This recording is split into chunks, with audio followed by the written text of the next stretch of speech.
Hello, everyone. Today, let's look at the first section of the course on development of digital currencies. 1.1 Barter. It is the main form of exchange before the emergence of currency and can help us understand the origin of money. In the era without money, people directly exchange things for things, which is bartering. That is, they directly exchange their own goods for what they needed without money in negotiable instruments.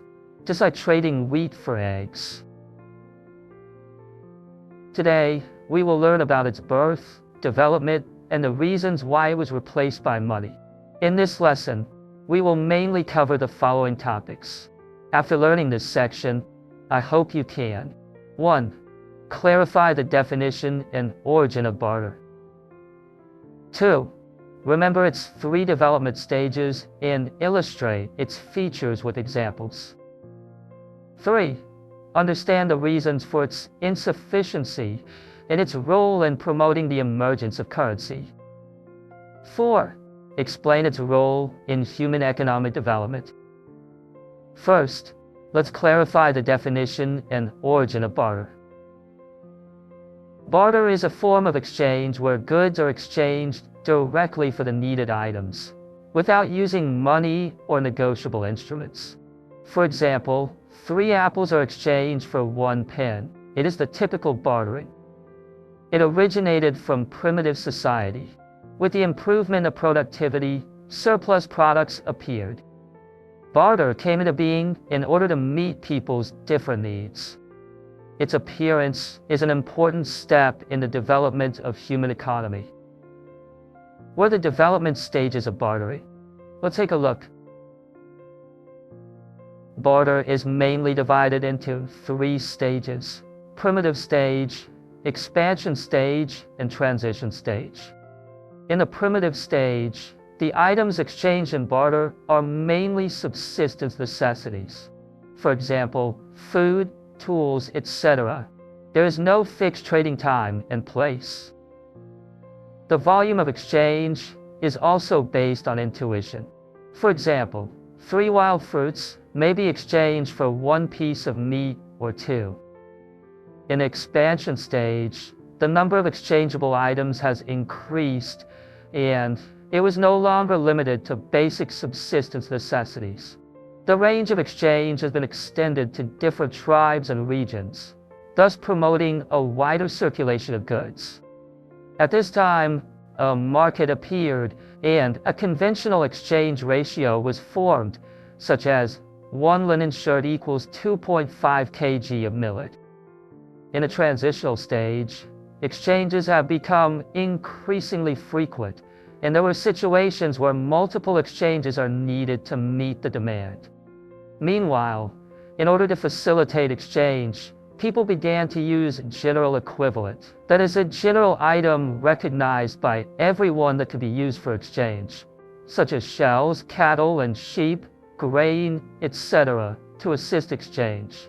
The emergence of the general equivalent marked the transition from barter to currency, which was also an important step in economic development.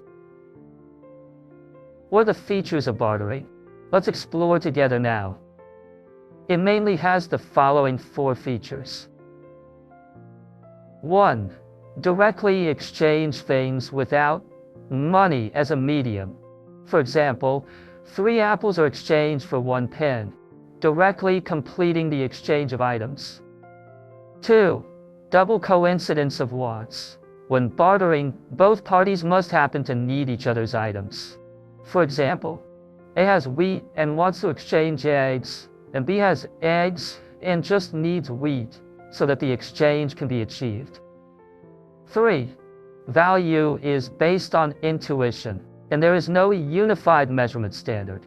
The exchange value depends entirely on intuition. For example, in the primitive stage, 3 wild fruits may be exchanged for 1 piece of meat, or 2 wild fruits would suffice, and the exchange ratio is not fixed. 4. Rely on acquaintance relationship, or unspoken agreement, and exchange by trust. For example, in a small tribe, everyone is familiar with each other.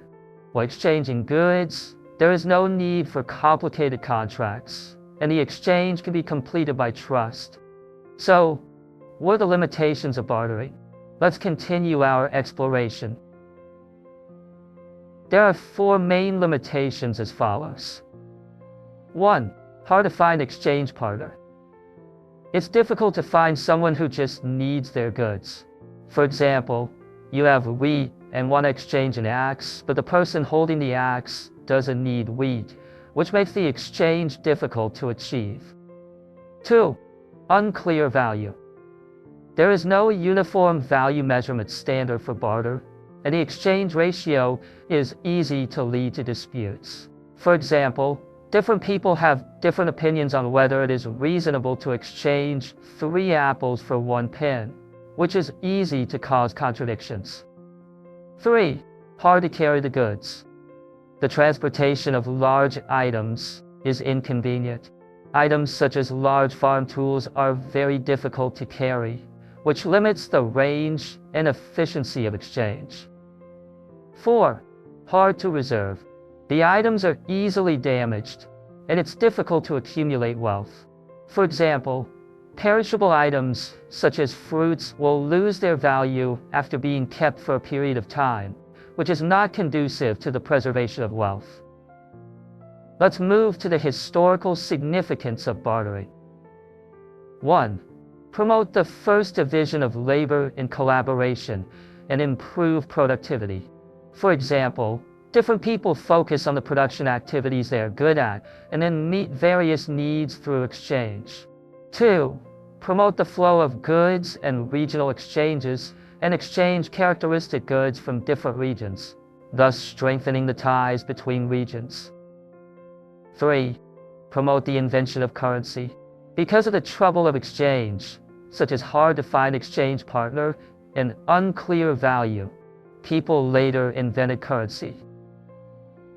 Alright, today we've learned barter has undergone 3 stages: primitive stage, expansion stage, and transition stage. We understand that it has the features of directly exchanging goods for goods. Demand must meet double coincidence. Value depends on intuition, and exchange depends on acquaintances.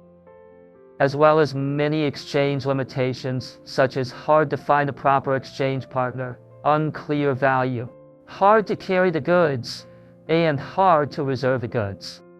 Finally, it also emphasizes that it is the first step of human economic activities, promotes the foundation of social division of labor and collaboration, promotes wider communication, and directly promotes the invention of money because of its limitations. These are the main contents of our lesson.